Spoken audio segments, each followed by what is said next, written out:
Itu hitungannya. Kalau ekonom tuh mesti seperti itu. Sekalipun Jangan asbun. Kalau nggak ngerti sekolah lagi itu. Nanti tergantung rapat besok seperti apa. Tapi Pak Presiden udah bilang boleh. Itu aja. yang akan disetujui. Nah itu, kalau itu boleh, nanti kan pendapatan saya naik. Defisitnya hitungannya beda lagi. Jadi itu orang-orang di luar, apalagi yang bilang, gimana Purbaya bilang ekonomi bagus padahal anggarannya defisit. Kan emang didesain defisit anggarannya. Kenapa bingung? Kenapa sekarang besar 1 bulan, 2 bulan pertama tahun ini?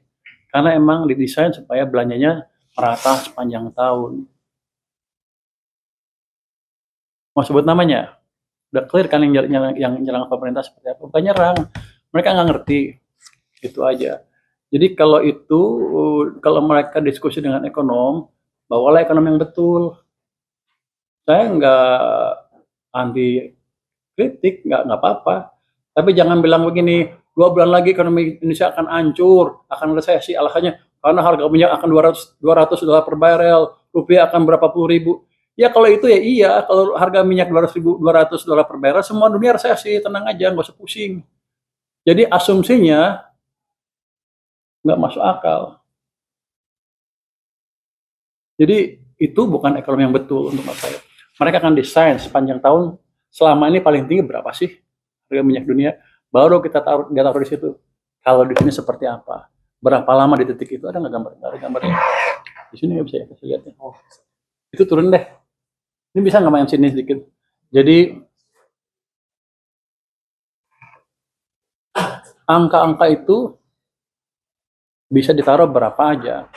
Tapi kalau ekonomi yang betul, dia akan taruh angka berdasarkan estimasi yang clear. Atau dia bisa pakai historical data, bisa pakai ini, bisa pakai itu.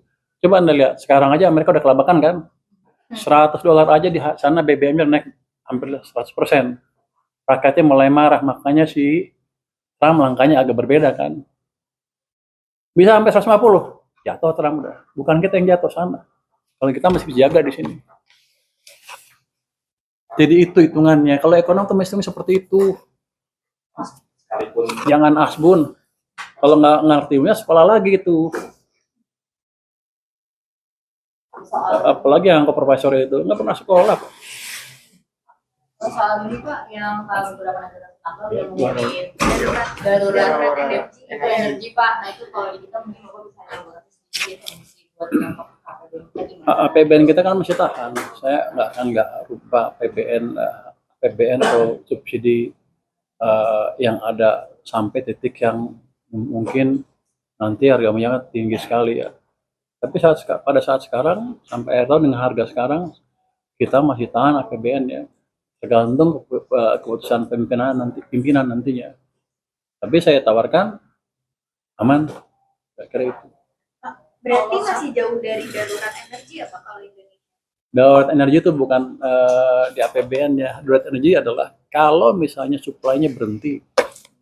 Itu yang saya takut. Harganya kan bukan harganya ya, supply-nya nggak ada itu.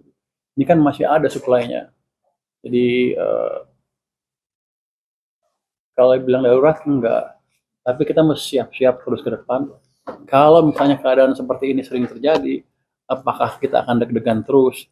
Apakah nanti Anda akan maki-maki saya terus, desain anggaran jelek segala macam, atau buat BGN, buat apa lagi sehingga yang lain nggak ada? Kan dihitung semua. Dan satu lagi yang mereka lupa, belanja pemerintah itu cuma sekitar 10% dari PDB kita kan. Yang 90% pasti bukan belanja pemerintah, berarti swasta kan kira-kira. Kalau saya jagain 90% gimana? Kenapa mereka ribut sebagian yang kecil dari yang 10% itu? Itu pun bukan nggak efektif kan, cuman nggak 100% efisien yang kita harapkan. 100% kan sempurna, pasti nggak ada yang sempurna kalau program baru. Tapi yang saya jaga ada yang luar itu. Kalau gitu kan pasti ekonominya nggak resesi. Dan itu yang sudah kita kerjakan selama ini, yang Anda nggak tahu, yang ekonom itu nggak tahu. Yang bilang itu, Ferry Latuhin bilang, Purbaya naruh 200 triliun nggak ada gunanya. Buktinya ekonomi triwulan keempat tumbuhnya berapa? 5,4%. Sebelumnya mau resesi, malah naik. Kita nomor 1 di G20. Download Tribun X sekarang. Menghadirkan lokal menjadi Indonesia.